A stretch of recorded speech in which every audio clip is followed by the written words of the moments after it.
MMA is kind of a different animal because your nervous system has this like impending doom feeling because you know you're about to take an immense amount of damage. The weird thing about getting punched in a real fight is you don't actually feel it. And he just soccer punched straight up. And I turn my head and I see his shin like coming to my face. It was like in slow motion. Then all of a sudden it just like hits across my face like this. And I hear my nose crunch. A lot of people like thought I was going to do well. I was like a really high up and coming prospect, you know, and I got a lot of hype, but that put an insane amount of pressure on me. When I go into the mirror, I look at myself and my face is fucked up. Holy shit, I can hear my blood flowing in my skull. Quintin Torres is an athletic trainer who focuses on nervous system training. That's a different type of training from what most of you probably know about, which is usually just time under tension, heavy barbells, HIIT training, those sorts of things.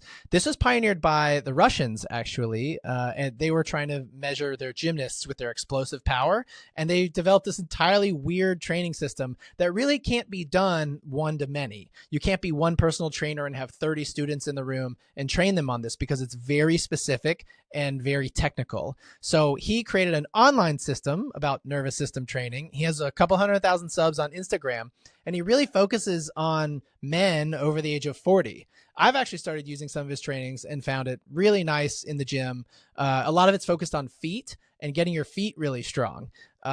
He likens it to having, you know, a really amazing car with a fast engine, but if you have terrible tires, it's just not going to go anywhere. So it's a new style of training, and he's a former MMA fighter as well. So we got to talk to him about his time in the cage, training older men, and overall, he just has an amazing perspective on life, and I'm glad to have met him. I really appreciate everyone on this channel. If you can, hit like and subscribe. We're still a brand new channel, and it really helps with the algorithm. And this is a really fun conversation. I hope you enjoy it. Welcome to the Austin and Matt podcast. I want to hear about your first time cage fighting. Are we recording now? Are we live? Okay. My first time cage fighting? Oh, Jesus Christ. Let's go back to like 2011, I think, was my first time cage fighting. And I remember I trained for like 3 years to get ready for it. You know, I kept pushing it back. Wasn't sure if I wanted to fight because I really just love training. You know, I loved the sport. Actually found out I love training more than I actually like competing, which is why I became like a coach. But I remember my opponent showed up to the weigh-ins, and I was a lot bigger than this guy. Like, he was not in shape. He was not it, you know, and I even could tell, I'm like, well, I guess I'm just going to have to kick this guy's ass. Like, bro, you should have came in better shape. He didn't show up the night of the fight. He totally backed out. You know, he knew what was coming. And it's like amateur MMA in Michigan, like 2011 is basically a free-for-all. And so I'm like sitting there and I'm like, you know, so much anxiety. Like, have you guys ever competed in MMA before or martial arts? I was a wrestler for about a decade, so I've done that. So but you know, MMA. like you get the butterflies before, like, you know, a big competition or a big meet. You know, you're like, okay, like here we go, like we're gonna compete. And I've felt that before for like football and track, but MMA is kind of a different animal because your nervous system has this like impending doom feeling because you know you're about to take an immense amount of damage potentially, and so like your threat detection is really high, and you're just like your first amateur fight, you're like just so like you're either really amped up and you ready to do this. Usually wrestling kids are like that because they've been competing for so long they lose their fear. Or boxers, they kind of been through the fire a couple times. But I never did no boxing, no grappling, just MMA. Just going straight into it. And I had so much freaking anxiety. And I remember when I showed up, my opponent backed out. And I'm like, well, shit, like, okay, I guess I'm not competing tonight. And they're like, hey, we got this other guy. He's like 4-2. He's a weight class above you, right? He's like, he doesn't have an opponent either. He just showed up and he's just looking to get some more experience. Like, do you want to compete against him? And I'm like, this doesn't seem like a good matchup. And all my friends were like, dude, you could kick his ass. Like, hell, he's only 4-2. That doesn't mean nothing. And I'm like, are you sure? Are you sure, guys? Like, 4-2, like, that's a shit ton of fights. Like, that's way more than I have. Well, and what if he lost the first two and has won the last four? You don't know. So I'm like, and I think he's a weight class above me. So he didn't cut any weight, nothing. And I'm like, you know what? Like, fine. Like, I've worked this hard. I've been building this up for years. I'll take the fight. I'll just go for it.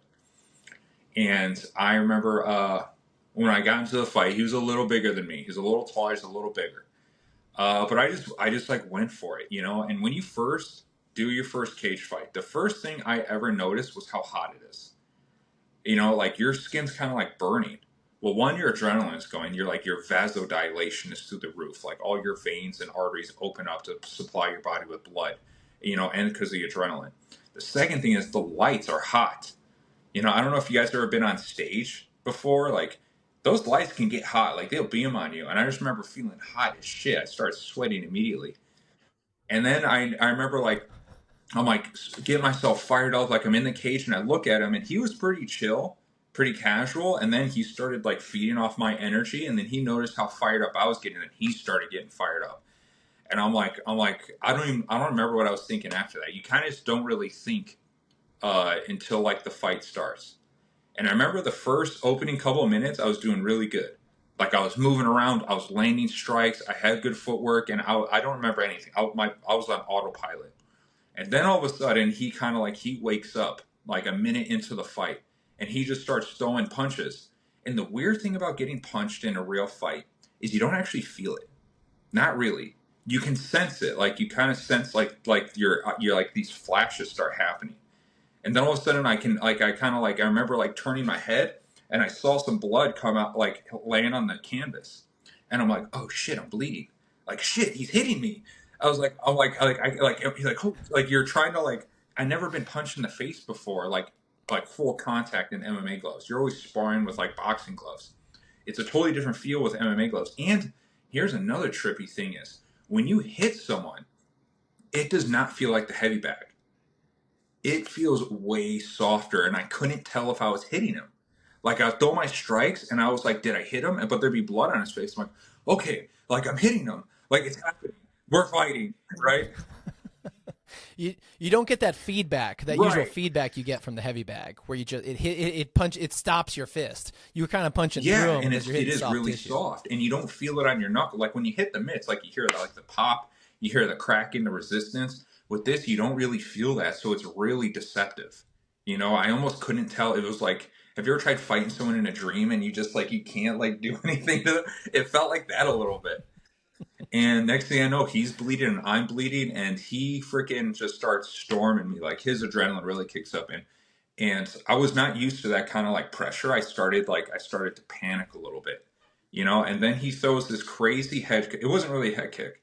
It's more like a soccer punt, you know, where you hold the ball and you punt it. And I remember I tripped onto the cage and I tried to like do this to get out of the way, and he just soccer punts straight up. And I turn my head and I see his shin like coming to my face. It was like in slow motion. Then all of a sudden it just like hits across my face like this, and I hear my nose crunch. And I remember thinking like, this came into my mind. I was like, holy shit. Like I was like, oh my, I was like, wow, that really hurt. That was really bad. And then after that I kind of froze up a little bit the rest of the first round because I've never been hit like that before. I've never taken like a lot of damage. And that was like, I was like, oh shit. And I was kind of like moving around. Then the round ended. And I was like, I just remember thinking like, what the fuck? I was like, dude, he just kicked the shit out of my head. I'm like, dude, my nose is broken. And then like my coach said, he's like, okay, get ready. There's round two. And I'm like, oh shit. Like there's a second round. And then after that, like I remember my coach told me, he's like, listen, you can do anything for 3 minutes. Like you have 3 minutes in round two. You can do anything for 3 minutes. I just remember that's the only piece of advice I remember. Everything else was just going blank. I'm just running on freaking lizard brain. And then the rest of the match, I just started, you know, we just started going crazy. I started not fearing his striking so much. I started striking back. I landed a good kick, and we were both a bloody mess at this point. We got fight of the night for my first fight.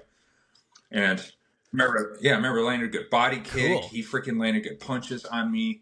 Then going into the third round, we're both like exhausted because our cardio sucks. You know, we're amateurs, and we're getting to the point where like, you know, he's like still in it and I'm still in it. And then my coach is like, you can do anything for 3 minutes. I'm like, okay. And then we go back out there and I'm just like, I'm just throwing anything and everything at him, like head kicks, like throwing punches were missing. I threw a flying knee at one time that was way off, but I was just trying to do anything I could, to fight. I'm not even thinking about the score. I ended up losing. My first amateur fight, but it was such a good fight, you don't really feel bad about it. Everyone's like, dude, like this is your first fight. Everyone's like, dude, you're going to be freaking sick. And I'm like, okay. I was like, and then I go into the mirror, I look at myself, and my face is fucked up. Like, this is like all swollen. My nose is like fucked up. I'm like bleeding all over the place. And I'm like, oh shit, man. I was like, damn, dude, like that was not what I expected. This was not like the movie Never Back Down. I thought I was just going to kick this guy's ass and I was going to be a hero like in Karate Kid. But it was a rude awakening. And man, were you able to have a plan or stick to a plan at all, or as soon as like you got hit the first time, it's like out the window, you're just surviving at that point, especially when you're that young and it's your first amateur fight. Like, you usually can't figure out your style to like your fifth amateur fight, usually, because you'll train your ass off in the gym, and then when you go fight, you'll probably only carry like 25% of what you learned. Like, you can't remember everything. You can't think about things. Like, you're just going on autopilot. And that's why drilling your skill work is so important when you're in fight camp. Like, you just want to take like some of your best shit and just work it thousands of times. So when you fight and your brain goes blank out of sheer fear and panic, you'll remember these 4 things. And that will be enough. That'll be enough to win a fight. On autopilot. Like your 1-2, a leg kick, and a good double leg. If you got those down and you can remember those, your first couple of amateur fights, you'll do good. But it's tough. What were your strengths? What did you feel your strengths were going in? I don't know. There's a good question. My strengths, my footwork, my kicking, and my 1-2 my jab cross. Those I felt like really confident in. Especially my kicks. I had really good kicking. Like my leg kicks, I learned how to chop people down. I mastered that leg kick. I drilled it thousands of times, so that was basically it. That was all I could muster up. When you saw your face super beat up from your first fight, did that make you second guess the entire career of fighting in the cage? Because you could win or lose and still lose based upon your face getting beat in. You know what I mean? Like, what did it feel like? It felt pretty disappointing because I kind of had, looking in hindsight, there's a lot I could have done different, but I was a real natural fighter. Like, I picked up striking really well. My jiu-jitsu is fairly competent. And this is like real early days. Like, we were still wearing tap-out shirts. And the skill development in general amongst coaches and athletes was not very high. Like, we were doing triangles not very efficiently. We could barely figure out arm bars, right? It was the early days, like the super early days. I remember we would go to fights like at a fucking beer tent, like in the middle of the woods. Like, no drug testing, no regulation. It was just like just backyard fighting and like street beefs. But I do remember so what I was saying is that, but a lot of people like thought I was going to do well. I was like a really high up and coming prospect, and I got a lot of hype, but that put an insane amount of pressure on me. So I thought that I was just going to start tearing through guys. Once I start fighting, I was going to live up to the hype. And then once it didn't quite go my way, and I remember seeing my face in the mirror, it was kind of like a oh shit moment. Like the illusion that people were kind of putting on me kind of fell apart. And after that, yeah, it did. Did I immediately think, I don't want to do this anymore? No, I was like, I want to do this again. I can do better. But subconsciously, it did plant a seed in my head where like, I don't really think I want to be a champion. I think I just like learning martial arts and training, and I slowly came to that realization like a couple years later.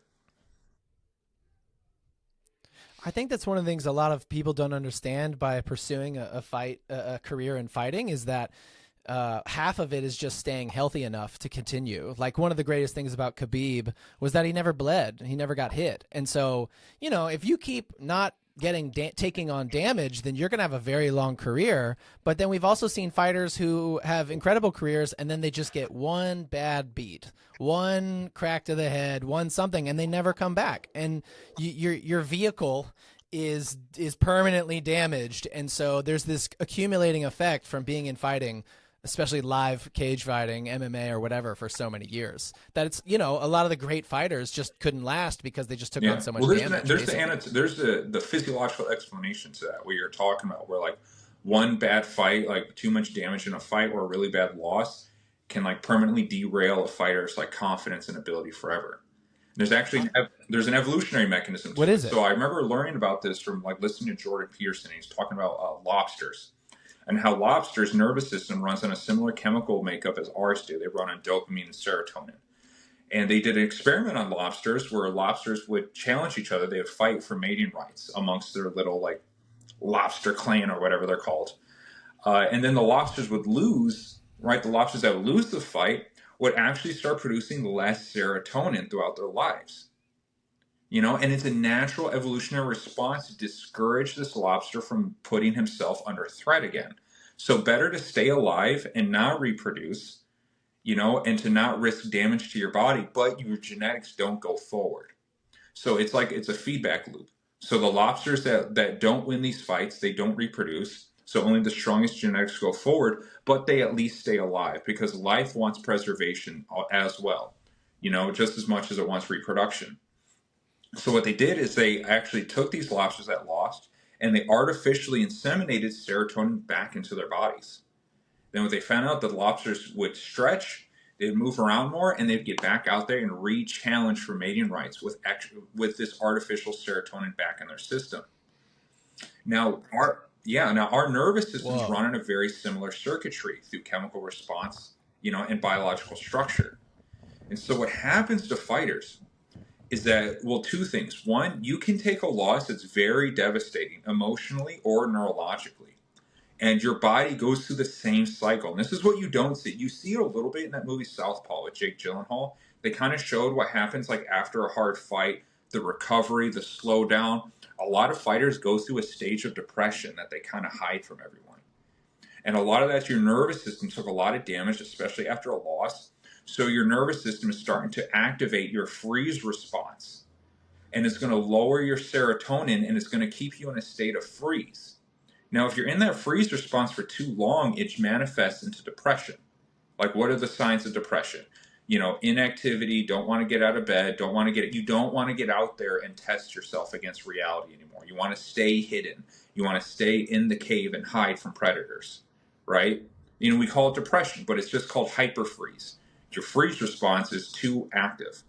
So what you need to do is you need to do things to get your serotonin back, so you get back into fight response, get back into action, and you got to start what training. What kind of stuff again. do you do? You got to start training. You got to take action steps immediately. You do not want to dwell on the loss, because then you're just looping the freeze response again. You have to get back into fight. You have to get back into fight mode and get the dopamine and serotonin to kick back in. Now, it could take time, especially if you received a concussion. It could take a long time. And some fighters don't do the necessary things, or they don't give their brain and nervous system enough time to deload and to recuperate, because neurological cells take forever to heal. Like, I think nerve tissue can grow 1 millimeter a month, like 1 millimeter. Like, if you have like a pinched nerve in your back and it starts to recede, from atrophy, maybe if you lose like 1 centimeter, it could take half a year to get that centimeter to grow back. Have you listened to Paul Stamets at all around mushrooms and how those kind of can increase I did the and protocol. neurogenesis? I actually had to do the protocol because I fell into the same trap. My second fight, I lost my first fight. My second fight, I lost two. I got knocked out by this bad motherfucker who ended up being a really good pro, but he became a doctor. I can't remember his name, but he was a bad motherfucker. He was a strong fucking guy. And he fucking knocked my ass out. And I had a really bad weight cut. I was in a really bad relationship at the time. Didn't know how to train my body. I lost a lot of strength throughout my weight cut. I was going through injuries. And this guy, and I froze up a lot. Like, my preparation, my action steps to the fight did not give my nervous system enough data to have confidence. I didn't have enough competent ability. So if you have a guy who has a really bad training camp, your nervous system does not have enough accumulated data leading up to the fight, knowing that you're competent in this execution, so your confidence is going to lower naturally, whether you realize it or not. So after you got knocked out, you did the Stamets Protocol with like lion's mane, vitamin D, or niacin, and then maybe some other No, type of I mushrooms? didn't really or do what that. kind of things did you do? I did more stuff. I utilized alpha brain nootropics, and I did the good stuff. I did the psilocybin mushrooms. I started tripping my ass off, because Yeah. he said like he Okay. fixed his stutter after one really hard trip, and I was He did. Yeah. So you didn't microdose. yeah, You like went all the way in. I do not dabble. Like I go all in or not at all. I'm either 0 or 11 kind of guy. I've gotten it's What was fucking that crazy. Like which time? Like there's How many times, like roughly, have you tripped on oh mushrooms? man, we're really gonna all right, we'll be honest. There was a time in my life where I did LSD every weekend for about a year. Like yeah, I went like I would go and I've done everything. Like I've done like large quantities of mushrooms. I've done microdosing mushrooms. I've done acid. I've done MDMA. I did the MDMA therapy protocol from MAPS. There was a time in my life Cool. where because I was really struggling after this knockout. I had really bad confidence. I wasn't training the same. It was like I was stuck in my freeze response, and it lasted for like a year and a half. Like I was. Was your motivation for doing that something existential in terms of what's the meaning of life? Why are we here? What is all of this? Or was it more physiological of I got my ass knocked out and I'm trying to get my nervous system back into shape? Like what was really your motivation for going after this? Combination of understanding, and I was listening to Joe Rogan. Like Joe Rogan was kind of like a very good channel to like open up younger millennial men to start exploring their consciousness with like different things like marijuana, mushrooms, DMT. He got me hip to all these ideas, and I was already open to marijuana. I was like smoking weed on a regular basis. You're like a 22-year-old MMA fighter. You're just high at jiu-jitsu all the time, and when I was kind of caught into this, like ideas, what is the meaning of life? What should I do with myself? What's my identity? How do I get back into fighting? It's all kind of wrapped into one big, cluster, in psychology. And I just started like exploring it. I also had a roommate, who was, I won't name who his name, good friend of mine. He just got his black belt, but he's a cop now. But he was like, he was into this stuff and he got me into it. Me and him used to like trip our balls off, on like the regular basis. Great guy. He's a great guy now. But we went off the rails. And he was a deep guy too. He's like, I was like, hey, you want to go big on this? He's like, fuck yeah, like let's go big. Like it's like we just got the new Tool album. Like let's listen to this whole motherfucker on acid. I'm like, let's do it. Like we were not afraid to just experiment. But over time, it did help. It did help my neuroplasticity. But it didn't do all the things. Like that alone won't do it. You have to do the action steps towards your goal. So if it's like a physical goal like MMA, it's like if you do like psilocybin mushrooms or MDMA or LSD, anything to get the positive neurochemistry to start flowing together again, because it will atrophy. It will start shutting down on you. To get that start flowing again, combined with action steps, combined with proper training methodology. And that's where I started really getting into strength and conditioning right around that time after that second loss. Before we get into that, did you ever have a moment when you were on mushrooms that you could feel yourself healing? That you could feel your nervous system sort of doing things that you felt were positive? Sure, yeah. I would say one of the most interesting physiological phenomenons that I remember. I don't remember what I was on. I was on something, and I remember I was sitting in my car because like my parents were home, and I didn't think they were going to be home, right? And I'm like, fuck, dude, I'm on fucking drugs, and my parents are going to be here. Like, it's like shit. Like, okay, I was really big into like the Wim Hof method around this time. This is like 2015 or 2016. And I remember like trying to sober myself up a little bit, and like the freaking car's like melting, and I'm like, ugh. Like, come on, you got this. Like, you got to get inside and just go to bed. Like, just tell them you're sick. And I'm like, okay, let me do some Wim Hof. Let me get some adrenaline going. That usually like evens out my slipping in and out of parasympathetic state. And so as I was doing it, I was holding my breath and I was just like relaxing in my car, and I kept hearing this sloshing sound, right? Like water sloshing. And I'd open my eyes and I'm like, what the fuck? And like I closed my eyes again, I'd hear this sloshing, like whoosh, whoosh, whoosh. And I'm like, what the fuck is that?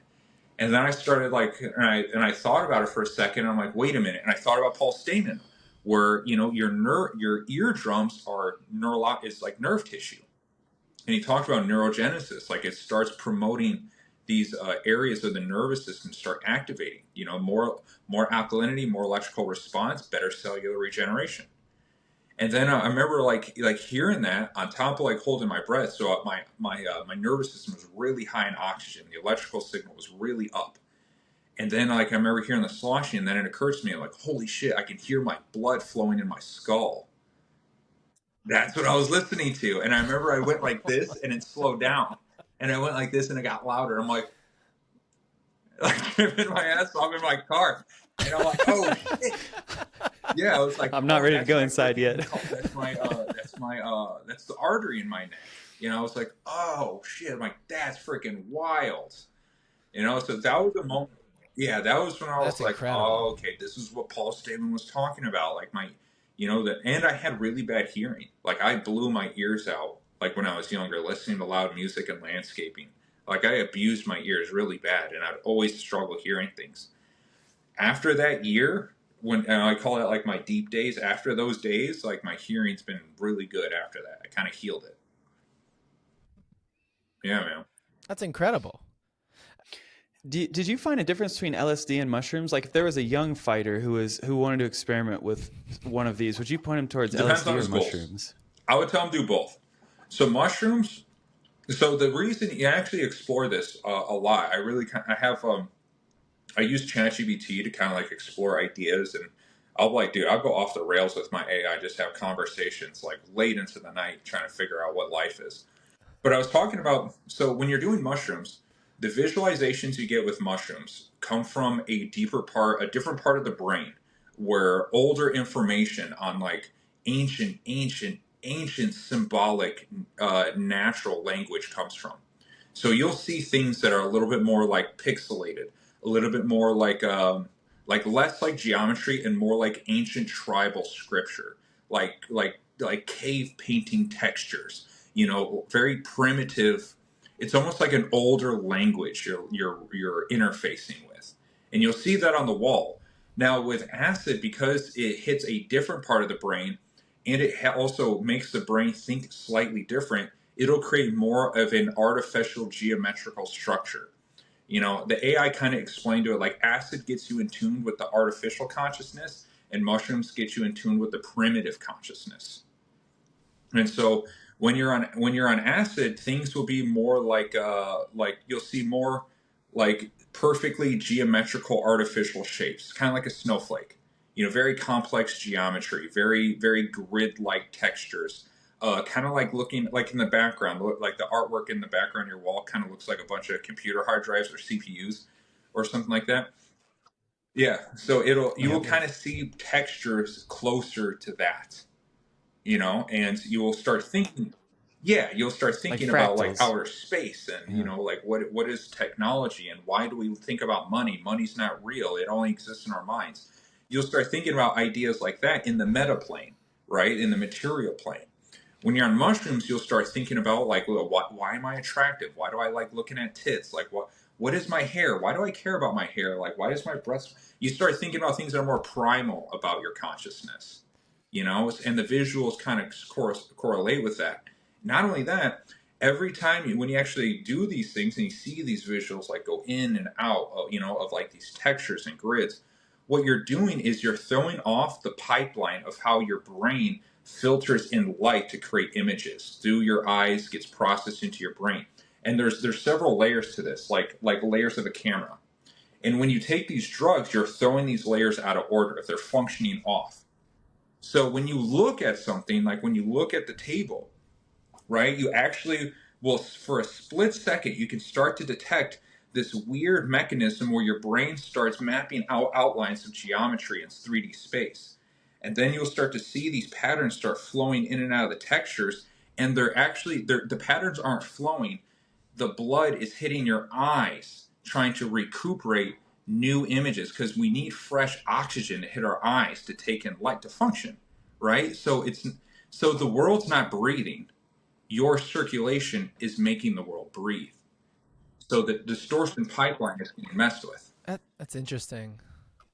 It's like your refresh rate has adjusted for some reason, and so the refresh rate of what's happening is changed, and by just the actual delta of it changing, you can it's new, and it's something that it also breaks your brain that why is it doing that, and oh, this is how it works, and this is how I take in that information. Yeah, you can kind of see, like, it's like, imagine like a video game, but some of the models are not loading fast enough. You know, where you see that, where like you're playing something like Grand Theft Auto, and like you turn around and the graphical rate hasn't quite loaded up properly, and you kind of see it like load up like quickly, and you kind of see like weird wireframes show up, or broken textures will remodel quickly.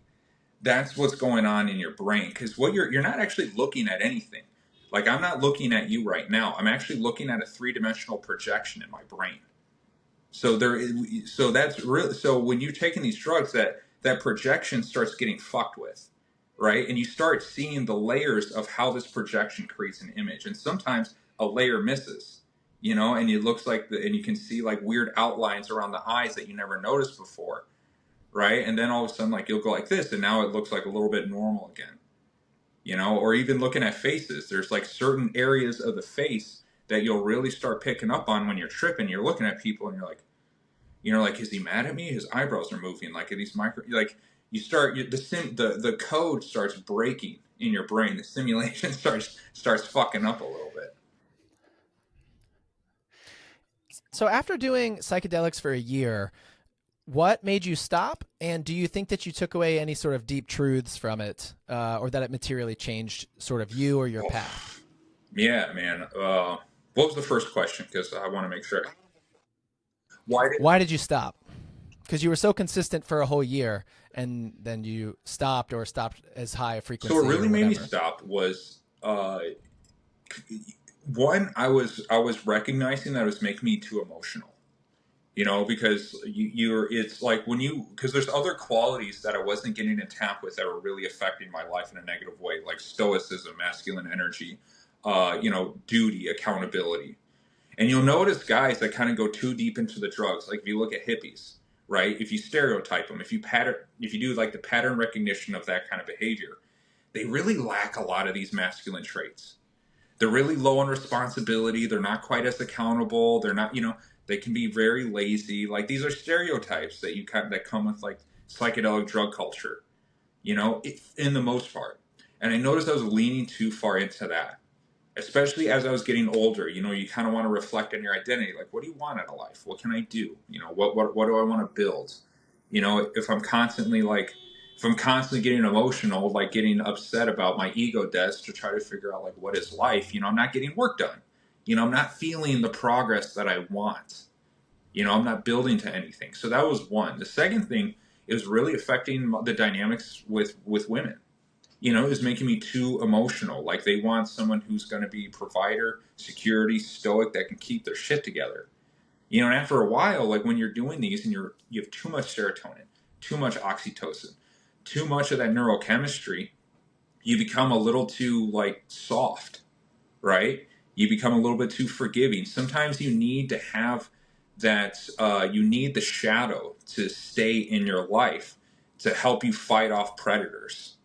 And it's very important, because you don't want to be cowardly and passive all the time. That's going to really mess with your confidence as a man. So I started noticing that my masculine qualities, my masculine values were eroding too high. So that's what made me lean away from it. And my emotional control skills were seriously being affected. Stoicism, things like that. Learning how to like not react, but think, accepting reality instead of fighting it and blaming everyone else for your problems. And these could be stages of maturity that all men go through. Maybe I was going through it a little, but I was recognizing that. And I noticed the drugs were keeping me from developing that side of maturity. you know. And as you get older as a man, you really start wanting that side of maturity, because one, society is going to take you more seriously, women are going to take you more seriously, and you're going to take yourself more seriously. And when you don't go into that realm, like, nothing's worse than a 35-year-old man that can't freaking move out of his mom's house because he's too emotional, right? Society will shame you for that. It doesn't feel good in your nervous system. So that kind of got me out of it. Now, the second part you asked, what takeaways did I have? I honestly think so when I was doing this, I would purposely try to do things to manipulate my brain in the directions that I wanted. Like, you guys seen the movie Limitless? Yeah. So I was like, Yeah. what was his name? Like Bradley Cooper or whatever you guys. Yeah, Bradley Cooper. I was kind of Bradley like, I Cooper, was yeah. spending weekends where I would like drop acid and I would go to the natural, the Museum of Natural History, you know, and I would study biology. I would study crystals. I would study like tribalism, you know, and different cultures. I would go to the art museum and try to figure out why he painted things this way. I would try to use it to make myself more intelligent, or at least to explore learning more. And after doing that for so long, I think that's kind of the reason why I can see life differently, you know, and it's kind of like a reflection of my content. Like, every video you see, I try to show people how my brain works, you know, where like I apply something and then I can see the anatomy of how it's functioning, what it feels like, how do I explain it, you know, and I'm really high in pattern recognitions. Like, I see patterns in everything, you know, and I think just years of doing that, you know, because it's not like I was just doing it and going to music festivals, which I definitely was. That was a part of it. There was definitely a lot of just partying my ass off and having a good time. But there were also a lot of weekends where I would do it by myself, you know, and I would just I'd go on the internet and I would just try to like learn things. Like, I tried learning algebra. I tried exploring, like, you know, the Roman Empire. I would try to be productive with it. And I think over time, I don't know if I raised my intelligence, but it definitely raised my ability to learn and understand like what we're doing in like the human race and in society and with everything. How do you think the human race got started? Oh man, you guys are this is like one. You guys really want to go down these rabbit holes. I've thought about this. So how the human race has started? Do you want like from the beginning? I want the Zechariah Sitchin version. Yeah. Well, yeah, from the beginning. Like, okay, so life in general, if you notice that everything in life, even dinosaurs, run on a very similar biological structure. You know, lungs, bones, spinal cord, you know, eyeballs, right? So life is a very, very old structure. Now, how the human race started. Now, take that, carry it forward, meteor hits, dinosaurs collapse, right?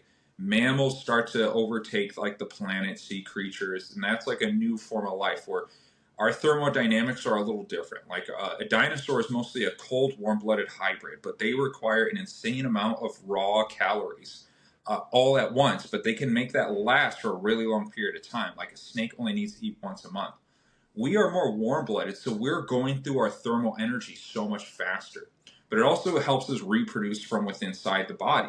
We don't need to lay an egg, right? We can run it from within, but that requires so much more heat, so many more calories, right? And we got to produce milk and all that shit. Difference between mammals and reptiles.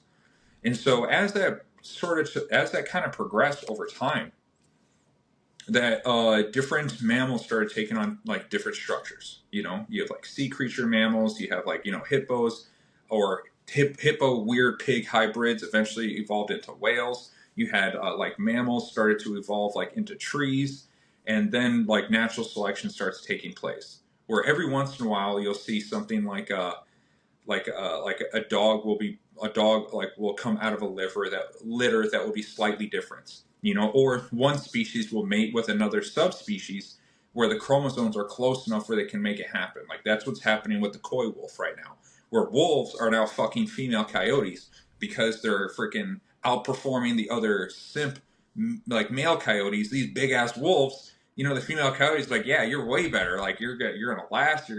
And so they're impregnating the female coyotes and they're making coy wolves.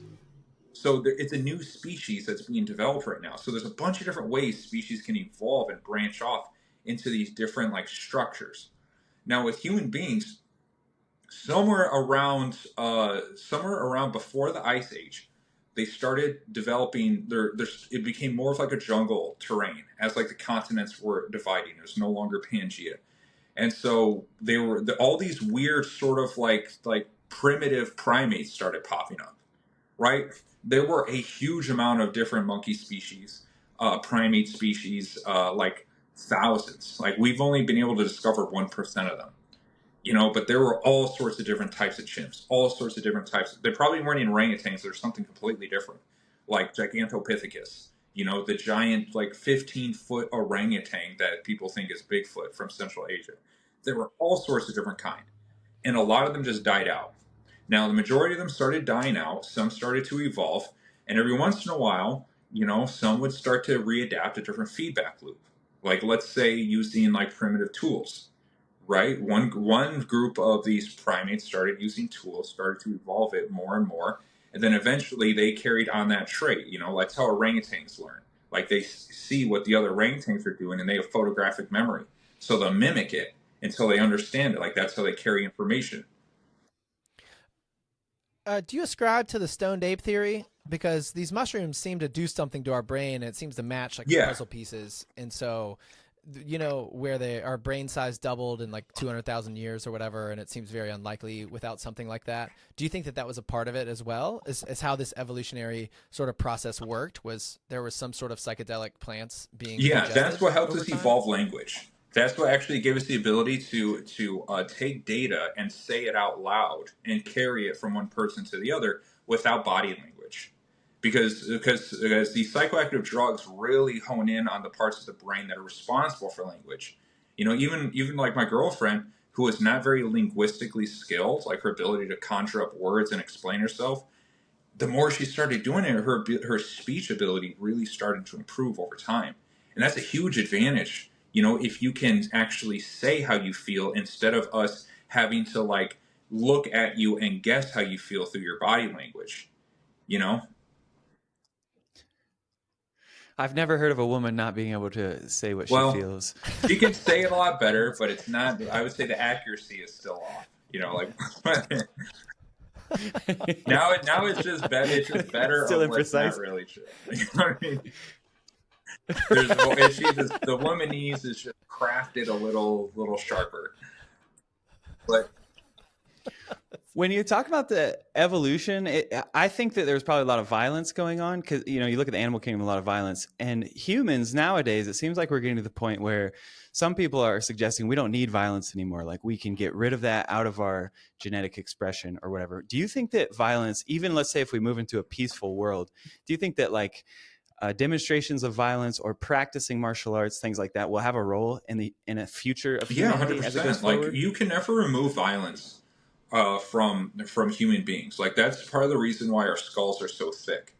It was a double feedback process. And there was a really bad bottleneck in the human race. Like as we were going between like Australopithecus and Homo erectus and Homo habilis, there's like all these branch offs. And when we got to Homo sapien, there's actually a huge, huge extinction event within our species. And it dropped down to only a couple thousand of us.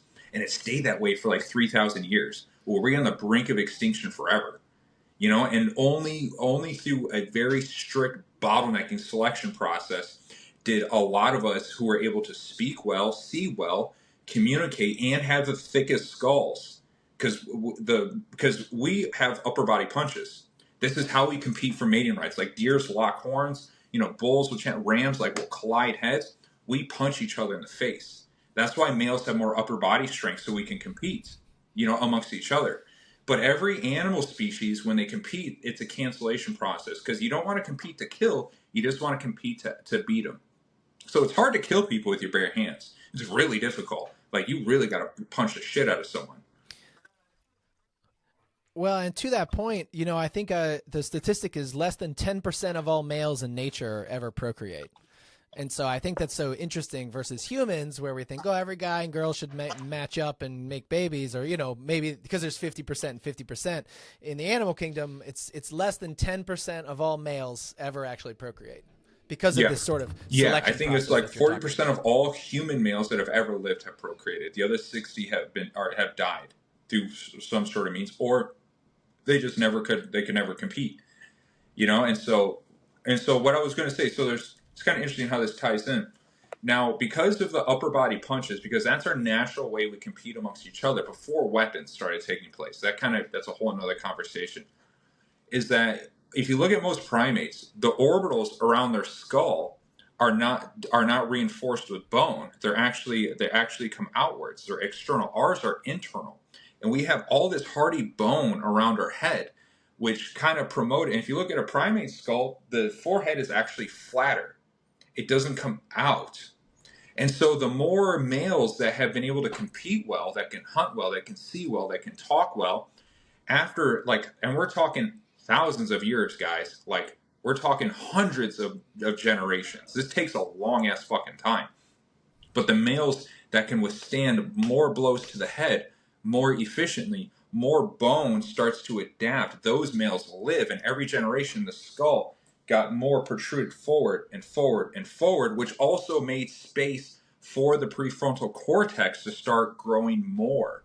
And that's where thinking, calculation, problem solving really starts to happen in the prefrontal cortex. So it's a double feedback loop. So the males that have more hardy bone that can take the punches to outcompete also were the males that had more space for the brain to start growing, and only those ones reproduced. All the other males who couldn't, they all died out. That's why we all have this natural innate ability to fight and think. It's in our DNA. It will never go away. It would actually be very bad for male health and female health for this to go away.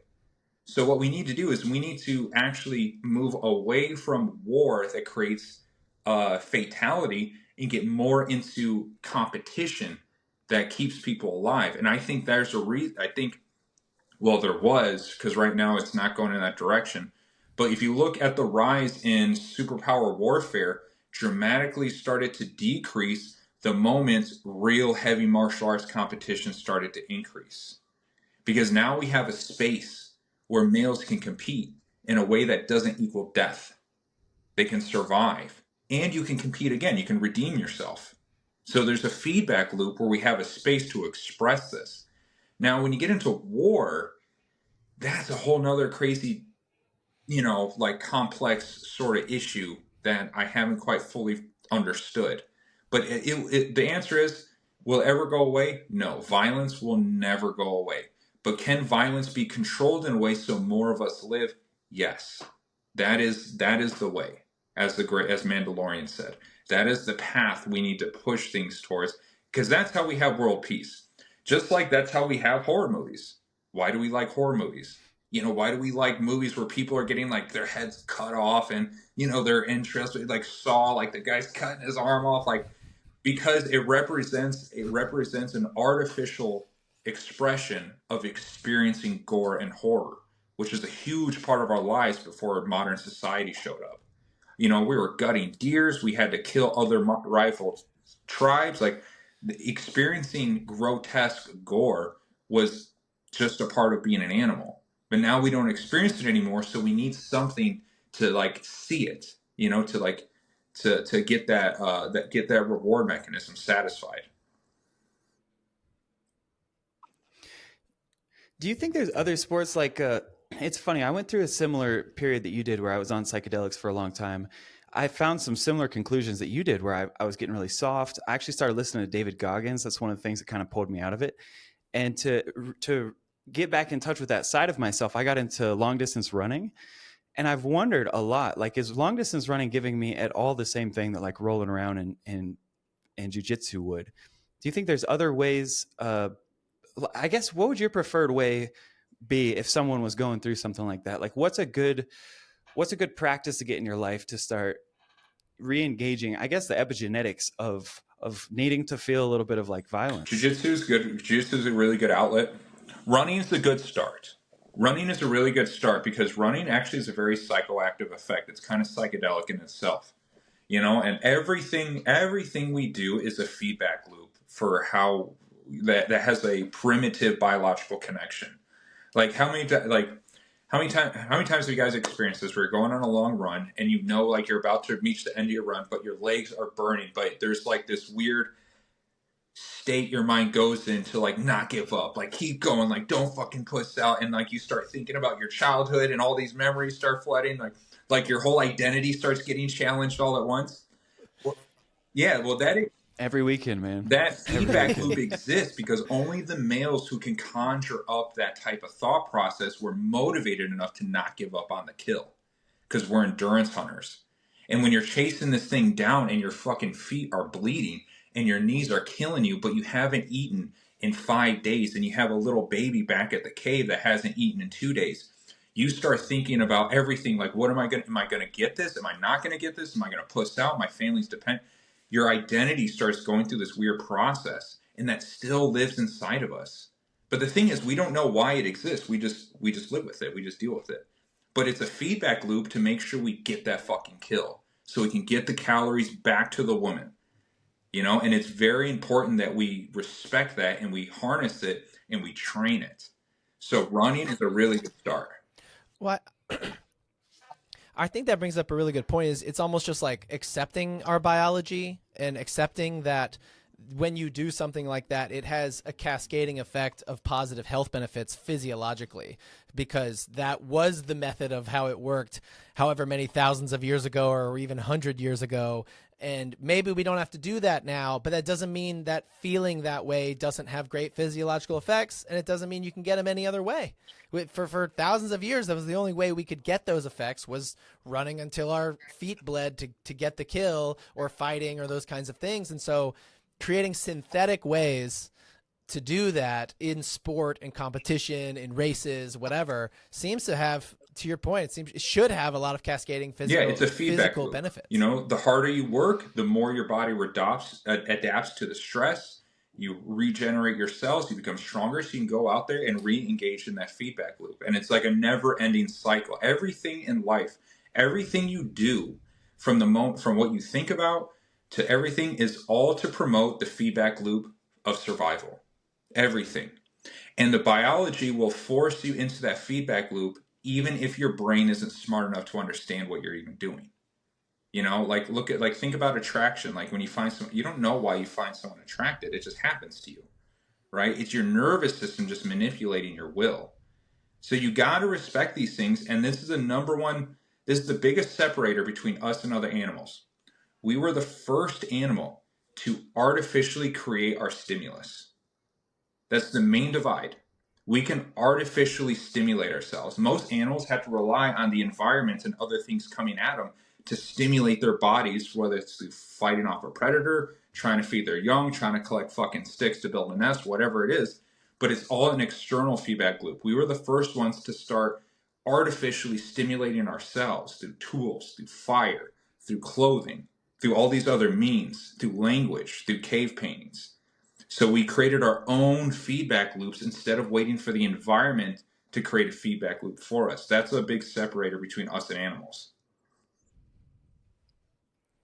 Well, it's so useful, especially as we enter the age of AI, where it feels like everything's going to be done. Like, I don't know if there will be farmers. I don't know if there will be people swinging hammers very soon, because there will be robots doing all that. So when AI comes, do you think about this a lot? Like, how good are we going to be at creating artificial stimuli to keep We'll us be very healthy? good, but it's going to come down to choice. It's going to, natural selection is always taking place. Yeah. We are never above natural selection, as much as our computer monitors make us feel that we're guarded against it. So you're going to think, and you can even see this now, like most males are not mating right now. Most males are not. It's actually the lowest it's been in a really long time. And so only a select few males will actually become stronger, try to get their money up, go out into the dating game to compete, but not every male will. And it's going to keep that same ratio. 40% of all males reproduce, the other 60% don't. Not very well, And so as artificial intelligence and all these technologies start increasing, that threshold could start to grow, where it's going to come down to choice and willpower. If we can artificially create the stimulus to hijack our conscious minds and our feedback loops, are we going to settle for an AI girlfriend, or are we going to make the choice to get out there and compete to get a real one? And it's going to... Yeah, it's like necessity has been taken away. You're no longer going to starve. You're no longer going to be cold. You're no longer like all of those things have been solved. So now it's a choice more than it ever has been because the necessity is effectively removed. And that's not true for everybody, and everybody's situation is different. But by and large, we're living much more safely and in all the ways better than humanity did thousands of years ago. You're right. It's going to come down to, well, this is where only the strongest minds. This is going to be a new era of selection, where willpower, drive, discipline, and the choice of what you're going to do is going to become the next step in our evolution, more than just what the physical capabilities or the physical demands are. I want to switch gears for a little bit and just jump into nervous system training that you came up with, and I'm fascinated by it does tie into it, but around making sure that the feet and the ankles are kind of all working properly. And I was wondering whether, well, one of the questions I have for you was around fast twitch. You mentioned fast twitch. I had heard that there's always, some people have fast twitch muscles, some people have slow twitch, and that you can't really adjust that. Do you agree with that? Or do you think that by training in the nervous system training, getting your feet going, that your fast twitch can Well, first, just to clarify things, I didn't develop the nervous system training methodology. That was developed by a guy named Mark Marinovich. Well, it's an accumulation of a bunch of different modalities that work really well. Just don't want to get sued. But the other part, when it comes to like the fast twitch, slow twitch ratio, now that is biologically true. Everyone has a ratio of fast twitch to slow twitch.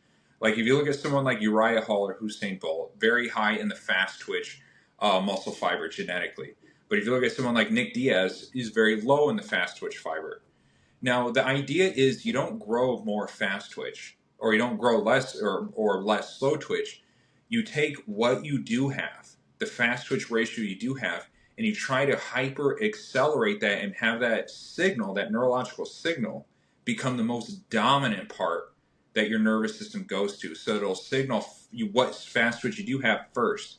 And you can take what little fast twitch you have, even if it's really little, and you can try to accelerate that expression as high as possible.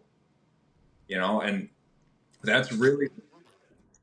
Wow. How would you do that? By very specific drills that will artificially stimulate them. One is hyper training the forefoot, through hard surface balancing tools, because that's a direct feedback loop for your fast twitch mechanism to come online. Because our heel is like our brake. We stop through our heel when we walk. Our heel basically activates like a strong, stiff structure. Like they kind of act as anchors, like they anchor hard into the ground and it holds us upright. That's why it's really high in glute activation. But if we run on our heels, it feels like shit. Like it doesn't feel good at all. So we want to run on the forefoot. That's our gas pedal. That's where we accelerate. That's where kinetic energy can be absorbed and distributed throughout the leg and body properly without any pain. And so when you stimulate those areas of the forefoot, especially with hard surface balancing, you're starting to rewire your nervous system to start looking for fast twitch dominant mechanisms. Now, another area is, plyometrics. Strength training promotes fast twitch circuitry, but you would want to do things more in an isometric manner, because you also got to think about other qualities when it comes to being faster. Like say if you do like heavy weightlifting, right? That has a very compressive tightening effect on the muscle. So do you activate the fast twitch muscle fibers more? Yes. But yet at the expense of the tissue becoming less elastic. It becomes stiffer and more rigid. That's why after you do, heavy weight training, you ever kind of feel like stiff and like you got a massage gun to get the elasticity back in your body. So you want to do something like isometric strength training, which you'll develop high levels of strength. You won't develop as much size, but you'll develop more strength, and it will maintain the muscle and tendon and fascial elasticity better than say like isokinetic, which is like heavy up, heavy down. So is the fascia connected to the CNS like very closely? Are they similar? Is it running through one or the other and sort of focusing on one is the other? Or what's the relationship? Well, the central nervous system powers everything. So imagine like the central nervous system is like the main like the core of the nuclear power plant. Like without it, everything shuts down. Like that's why if you cut the spine like below, like your legs are paralyzed, fascia or no fascia, that's not going to activate. So it powers everything.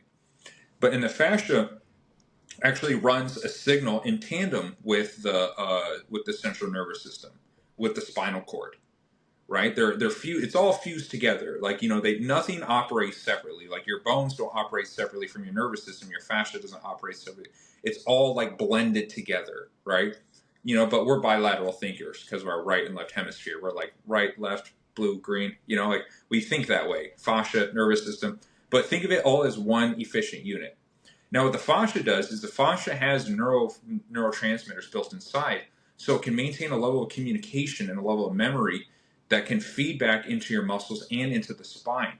But the signal that goes into your muscles and the signal that runs along the fascia run separately, but they run in tandem. So you can't have one without the other. So imagine like they kind of arc off of each other, but they all return to the same source. Does that make sense? Yeah. Yeah. Yeah. Do you feel the average person has like a distinct lack of fascia activity? Like, do you have to, in the modern lifestyle, do you have to really think about like, I want to stretch out my fascia in order to get it done, or is it something that we do naturally? The human body is designed for 5 types of mechanisms, right? We're designed to rest, you know, laying down or in a seated position. We're designed to throw shit. Like we can throw things really well. We're designed to sprint and jump every once in a while. We're not very good at it, but we can do it. We're designed to carry heavy shit long distance, you know, like, you know, carrying like, you know, whatever yourself, like that's kind of like what strength training is. That's our carrying mechanism. And we're designed to run our asses off really slow, but for forever. And that's what like long distance running is. Now, those 5 core mechanisms of the human that makes up a human being. That's the human being's physiology. Now, your fascia needs stimulation from all 5.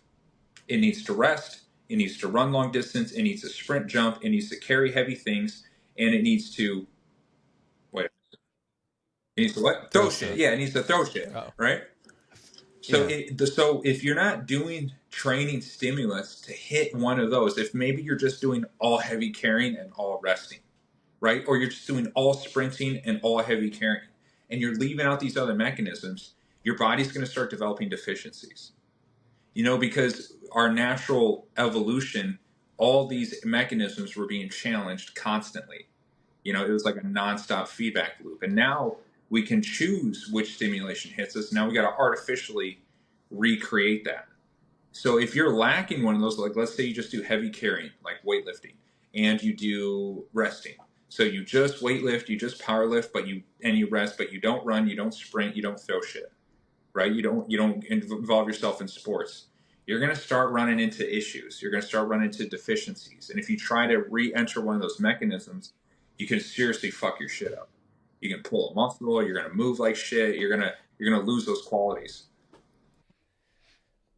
Yeah, I always say that the rust starts to set in because, you know, I was an athlete a long time ago. I'm over 40 now, and you just if you don't use it, you lose it kind of thing. And you start moving around, and you go, man, I feel more rusty. And so, you know, if someone's in that situation, how long does it take to get it back? And maybe not back, right? Like no one's going to be 18 again, but just getting back up into a space where you feel like you can move. Is this something that should take weeks or months or years or days? It depends on your training protocol. It depends on your training application. I would say with the nervous system training, you know, I've been able to get guys from like going like doing nothing for a long time out of shape to at least where they can run around, they can feel they can get some athletic qualities back in their system just after maybe like 5 to 10 days, you know? Now, they're not like, they're not freaking winning any races anytime soon. Like, don't get it twisted. No. You know, these motherfuckers are not throwing a fastball at 90. But their ability to get back out there, you know, to start moving at velocity, to start having recoilability, to get the extensibility, the flexibility, you know, these athletic qualities back. Yeah, I would say about like 2 to 3 weeks. 2 to 3 weeks, and they're feeling good. And is that's utilizing kind of the nervous system training, sort of the forefoot stuff, like, because you're actually going right to the central nervous system, which is then sort of flowing out into all this other stuff.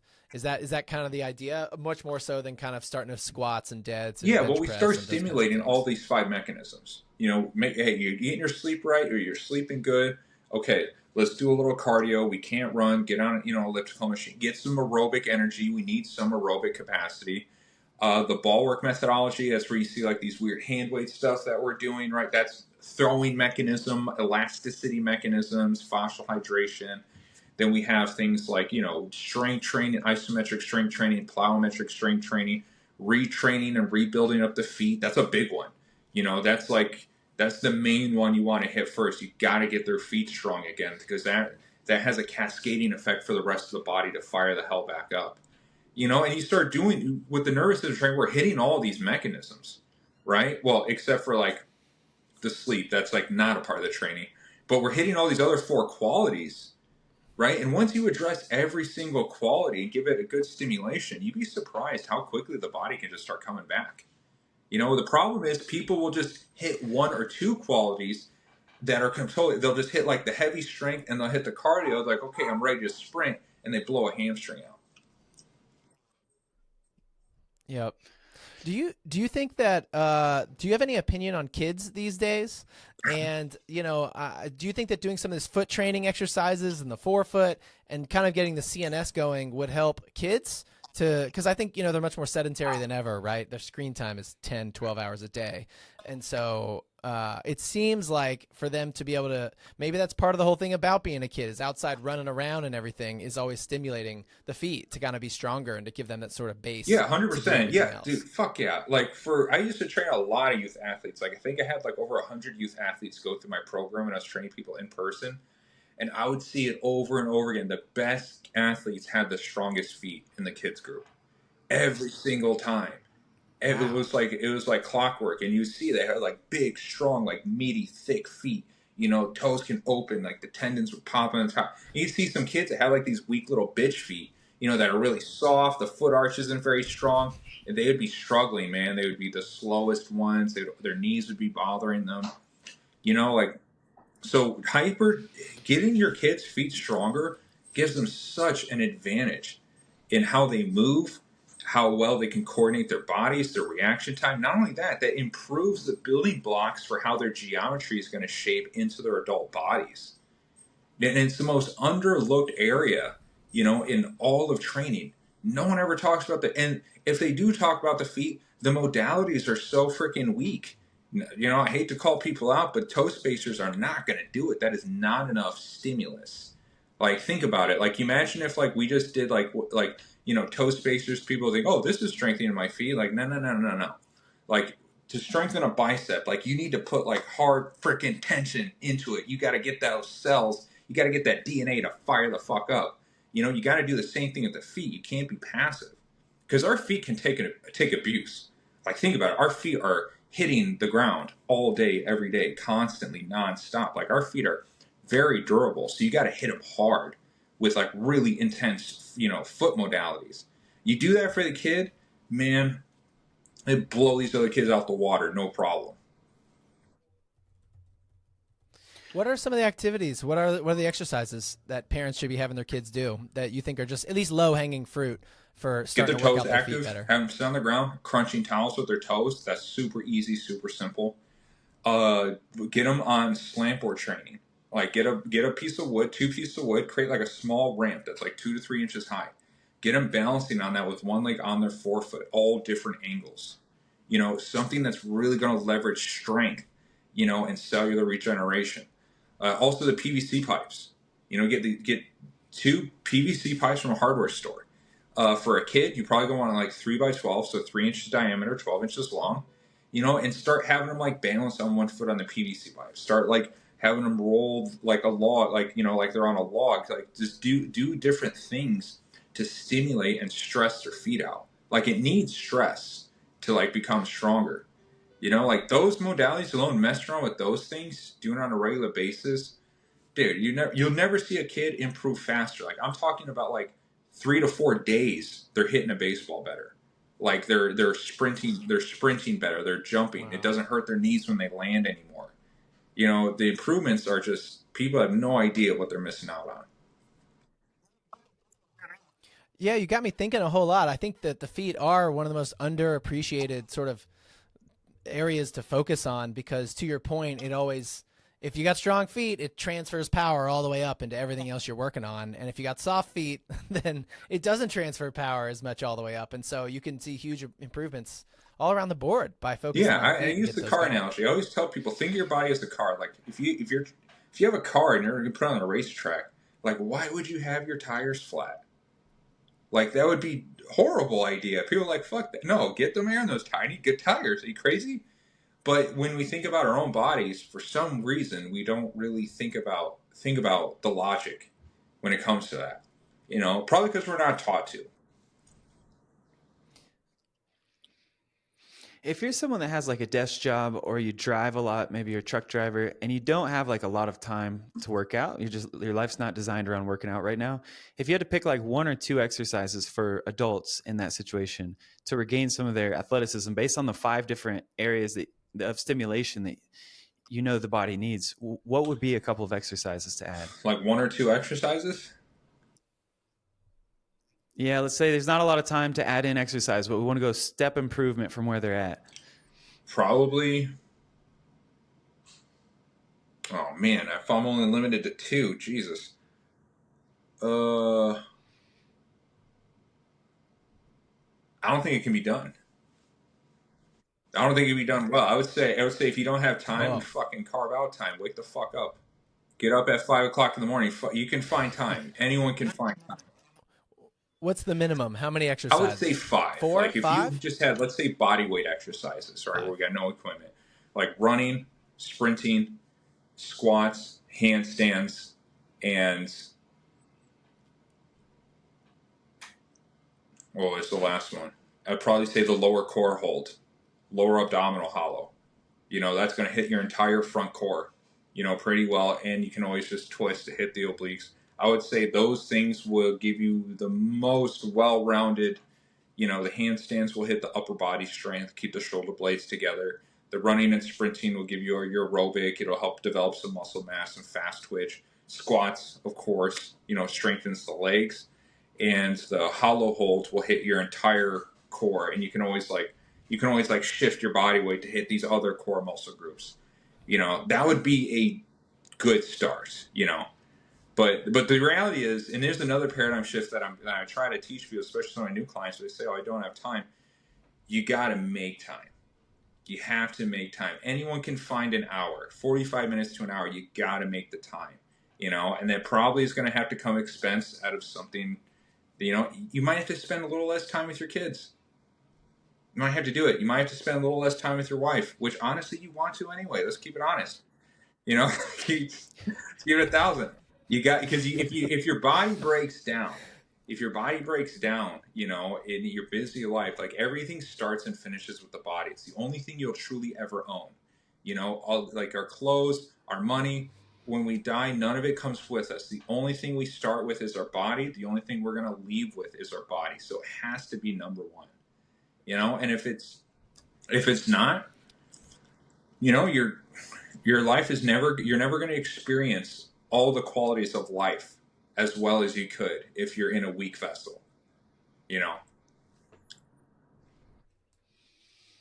Man, that's awesome. I know we ran out of time, but this has been so fun talking to you about Yeah, man. all of a variety of things.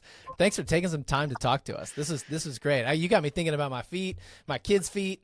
You know, I'm going to start getting a couple of things here so we can start doing some exercises. I think it's really cool. We'll do good another action one. I items kind out of of it. carved this out. Like you guys, I made some modifications. So we'll get another. If you guys want to do another episode with more time, I've already worked it out. Yeah. Like in my calendar. So just let me know, man. I could do this freaking for weeks. Just go and go and go. Yeah, right on, dude. Roger that. All right, we'll schedule another one. But for right now, we'll sign on off, All and right. we'll see you later, everybody. Bye.